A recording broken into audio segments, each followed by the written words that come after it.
नमस्कार फ्रेंड्स, ओडिया सुख संसार चैनल को आपण को बहुत बहुत स्वागत। धनु राशि एप्रिल मे जून यही 3 मासरे आपण जीवन में कौन परिवर्तन होगाकू जाउछि, केउ ग्रह आपण शुभ परिणाम देवी एवं केउ मासरे आपणकर भाग्योदय हब, ता सह ये जो 3 मास भितरे कौन आपण निज लक्ष्य को पाई परिबे कि नहीं, समस्तों सह आपणकर रिश्ता किपरि रहिबो। धनु राशि राशिर आराध्यपति गुरुदेव, गुरुदेव स्थिति अनुसार एवं किछि ग्रह गुड़ाकर स्थिति अनुसार मु आपनको एही 3 मास भितरे आपणक सह जहा घटिबाकू जाउछि ताहा मु आपनको जणैबी। एहा चंद्र गणना उपर आधारित। एहा आपणकर नाम राशि अनुसार मध्ये आपण देखि पारंती। धनु राशि राशिर आराध्यपति गुरुदेव, गुरुदेव पंचम घरे वर्तमान रही, किंतु गुरुदेव मे 1 तारिख को गुरुदेव राशि परिवर्तन करे आपणकर षष्ठ घर को जीवे। बड़ परिवर्तन हेबाको जाउछि फ्रेंड्स। एही 3 मासरे बहुत किछि आपणकर लाइफ रे चेंजेस आपण निजे देखिबाको पाइबे, कारण गुरुंकर गोटे स्टेप बदलिबा आपणकर भाग्य रे बहुत किछि परिवर्तन होइथाय। गुरु होउचंदी आपणकर राशिर आराध्यपति एवं गुरु मे 1 तारिख को शत्रु घर को जीवे। गुरु षष्ठ घर को जीवा अर्थात शत्रु घर को जीवा संगे समान। गुरु षष्ठ घरे रही 12तम घर को दृष्टि पकेबे।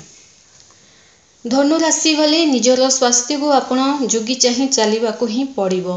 शरीर में मोटापन आपण को बढ़ी पारे, कारण मोटापा शरीर बढ़िबार कारक होचनी गुरु। गुरुंकर स्थिति खराब थिले थायराइड जनित समस्या देखा दे थाए। शरीर में मोटापन बढ़ी थाए। आपण किछि खांतु न खांतु तथापि दिन को दिन जो शरीर मोटापन जो बढ़ी जाए थे, कोट न कोटी गुरु खराब थिले मध्ये एपरि हेइ थाए। एवं मोटापन बढ़िला संगे संगे नाना प्रकार बीमारी मध्ये आसी थाए। तेणु आपणकर स्वास्थ्य को टिके जोगी चाहि चलिबाको ही पड़िबो। मे 1 तारिख ठारो कौन खाउचनी कौन नहीं सेथि प्रति ध्यान देबाको ही पड़िबो। निजर शरीर प्रति जत्न नेबाको ही आपणको पड़िबो। मंगल तृतीय घरे रहिचंती। पंचम घर मालिक अटंती आपणकर मंगल। 23 एप्रिल रे मंगल चतुर्थ घर को जीवे। 23 एप्रिल परे पढ़ारे सर्वश्रेष्ठ रहिबो। विद्यार्थी मानक पई सर्वश्रेष्ठ अटे 23 एप्रिल परे। आपणकर अल्प परिश्रम ले आपण बहुत बड़ रिजल्ट देखिबाकू पाइबे। एवं ता सह 1 जून रे मंगल निज घर को जीवे अर्थात पंचम घर को आसीबे। तो मे मास एवं जून मास आपणक पई बहुत बढ़िया रहिछि विद्यार्थी माने। जेबे 1 जून रे मंगल राशि परिवर्तन करी स्वयं घर को अर्थात निज घर को जेबे आसीबे पंचम घर को, गवर्नमेंट रिलेटेड जेते जहा काम अछि आपणकर सब सरीबा को लागिबो।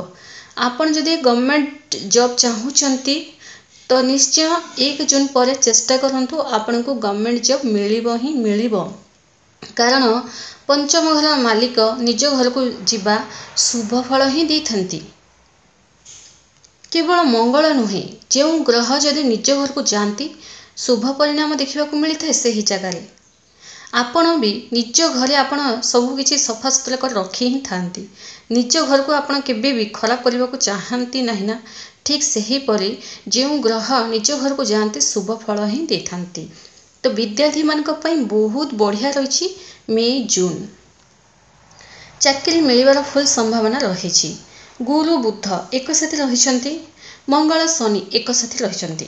छोट छोट कथारे आपणक लव रिलेशनशिप रे पार्टनर जे भी अछंती टिके तांको भितर गोटे अलग प्रकार एटीट्यूड देखिबाकू आपण पाइबे।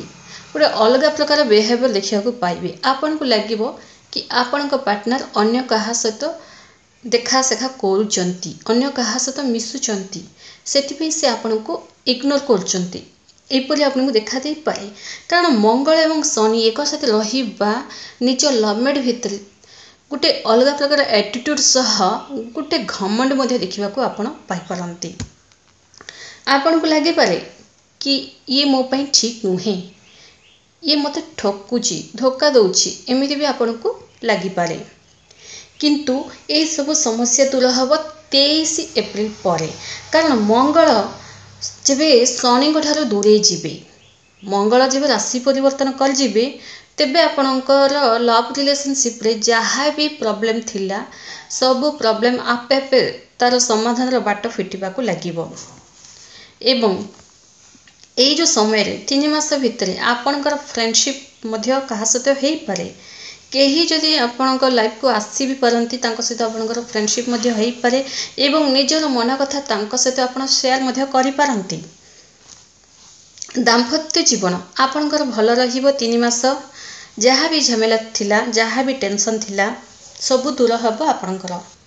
ଦୁଇ ଦାମ୍ପତ୍ୟଙ୍କର ଭିତରେ କଳି ଝଗଡ଼ା କିମ୍ବା ଟେନସନ୍ ଦେଖାହେଉଥିଲା, ଦୁଇ ଜଣ ଜଣଙ୍କୁ ଦେଖିଲେ ରାଗରୁଷା ହେଉଥିଲେ, କେହି ତୃତୀୟ ଲୋକ ଆପଣଙ୍କ ଜୀବନରେ ପଳେଇ ବି ଆସିଥିଲେ, ଏଣ୍ଟ୍ରି କରିଦେଇଥିଲେ, ସେହି ତୃତୀୟ ଲୋକ ଦୁଇ ଦାମ୍ପତ୍ୟଙ୍କ ଭିତରୁ ସାଇଡ୍ ହେବାକୁ ଲାଗିବେ କେବେ 23 ଏପ୍ରିଲ ପରେ।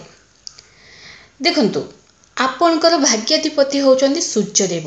ଧନୁରାଶି ବୋଲେ ଘରୁ ଯଦି ଆପଣ ବାହାରକୁ ବାହାରୁଛନ୍ତି ଗୋଟେ ଶୁଭ କାର୍ଯ୍ୟରେ, ଆପଣ ଚାହୁଁଛନ୍ତି ସେ କାମଟା ନିଶ୍ଚିତ ଭାବରେ ହେଉ, ସୂର୍ଯ୍ୟଙ୍କର ଦର୍ଶନ କରିକି ଘରୁ ବାହାରନ୍ତୁ, ନିଶ୍ଚୟ ସେ କାମଟା ହେବ। କାରଣ ଆପଣଙ୍କର ଭାଗ୍ୟାଧିପତି ଜିଅନ୍ତା ଠାକୁର ଅଟନ୍ତି, ଯିଏକି ଆପଣଙ୍କର ଜନ୍ମରୁ ମୃତ୍ୟୁ ପର୍ଯ୍ୟନ୍ତ କ'ଣ ଆପଣଙ୍କର 7 ପିଢ଼ି କ'ଣ 14 ପୁରୁଷ ସେ ଦେଖି ସାରିଛନ୍ତି। 14 ପୁରୁଷ କ'ଣ ତା ଆଗରୁ ବି ବହୁତ କିଛି ସେ ଆପଣଙ୍କର, ଆପଣ ଆର ଜନ୍ମରେ କ'ଣ ହେଇଥିଲେ, ଏଇ ଜନ୍ମରେ କ'ଣ ହେବେ ଏବଂ କ'ଣ ହେବାକୁ ଯାଉଛନ୍ତି, ସବୁକିଛିର ହିସାବ କିତାବ ସୂର୍ଯ୍ୟ ଦେବତା ରଖିଛନ୍ତି। କାରଣ ତାଙ୍କୁ ହିଁ କୁହାଯାଇଥାଏ ନବଗ୍ରହର ରାଜା ବୋଲି। ଏବଂ ସେଇ ନବଗ୍ରହର ରାଜା ଆପଣଙ୍କର ଭାଗ୍ୟାଧିପତି ଅଟନ୍ତି ଏବଂ କ୍ୟାରିୟରର ବୁଧ ଅଟନ୍ତି। ଦେଖନ୍ତୁ, ଆପଣଙ୍କ ପାଇଁ ଗୋଟେ ଯେଉଁ 3 ମାସ ଭିତରେ କେଉଁ ମାସଟା ଗୋଟେ ବଢ଼ିଆ ଭାଗ୍ୟଟା ସମ୍ପୂର୍ଣ୍ଣ ରୂପେ ସାଥ ଦେବ। 14 ଏପ୍ରିଲରୁ 14 ମେ ସୂର୍ଯ୍ୟ ଉଚ୍ଚରେ ରହିବେ, ଆପଣଙ୍କ ପାଇଁ ଭଲ ରହିବ। ଇଆଡ଼େ ଭାଗ୍ୟ ଆପଣଙ୍କର ବଢ଼ିବ, ଦୁଃଖଟା ଦୂର ହେବ। 14 ଏପ୍ରିଲରୁ 14 ମେ ଭାଗ୍ୟ ଆପଣଙ୍କର ଫୁଲ୍ ସପୋର୍ଟ କରିବ। ଯେଉଁ କାମରେ ଆପଣ ହାତ ଦେବେ ଭାଗ୍ୟଟା ସାଥ ଦେବ ଏବଂ ସବୁ କାମ ଆପଣଙ୍କର ଆପେ ଆପେ ପୂରଣ ହେବାକୁ ଲାଗିବ। ଆପଣଙ୍କ ମନରେ ଯେଉଁ ଚାଲୁଛି କି କେଉଁ କାମଟା ଭାବିଲେ ହେଉନାହିଁ, ସେଇ ଯେଉଁ ସମସ୍ୟା ଆପଣଙ୍କର ମନରେ ଯେଉଁ ବାରମ୍ବାର ଲାଗି ରହୁଛି, ହଠାତ୍ ନିଜ ଫ୍ୟାମିଲି ସହିତ କଳି ଝଗଡ଼ା ହେଇଯାଉଛି, ଆପଣ ଭଲ କହିଲେ ମଧ୍ୟ ମନ୍ଦ କହୁଛନ୍ତି, ସେ ସବୁ ଟେନସନ୍ ଛାଡ଼ନ୍ତୁ। କାରଣ ସେଇଟା ଯାହା ହେବାର ଥିବ ତାହା ହେଲା, କିନ୍ତୁ ଭାଗ୍ୟଟା ଆପଣଙ୍କର ଭଲ ରହିବ 14 ଏପ୍ରିଲରୁ 14 ମେ। ତେଣୁ ପୁରୁଣା କଥାରୁ ଟେନସନ୍ ହେଇକି ନିଜର ସମୟ ନଷ୍ଟ କରନ୍ତୁ ନାହିଁ। ଧନୁରାଶି ବୋଲେ ଆଗକୁ ବଢ଼ି ଚାଲନ୍ତୁ, ଆଗକୁ ବଢ଼ି ଚାଲନ୍ତୁ, ଆପଣଙ୍କ ପାଇଁ ଭଲ ସମୟ ଆସୁଛି। କାରଣ ଭାଗ୍ୟ ଆପଣଙ୍କର ଏବେ ଉଠିବ ଏବଂ ଦୁଃଖଟା ଆପଣଙ୍କର ଦୂର ହେବ। ଶନି 7.5 ମାଧ୍ୟମରେ ବହୁତ କିଛି ସହିଛନ୍ତି ଆପଣ, କିନ୍ତୁ ସେଇ ଶନି 7.5 ଯେବେ ସରିଯାଇଥାଏ ଭାଗ୍ୟ ମଧ୍ୟ ଧୀରେ ଧୀରେ ବଦଳିବାକୁ ଲାଗିଥାଏ। ଏକାଥରକେ ବଦଳି ନଥାଏ, ଧୀରେ ଧୀରେ ବଦଳିବାକୁ ଲାଗିଥାଏ। ଧନ୍ୟବାଦ।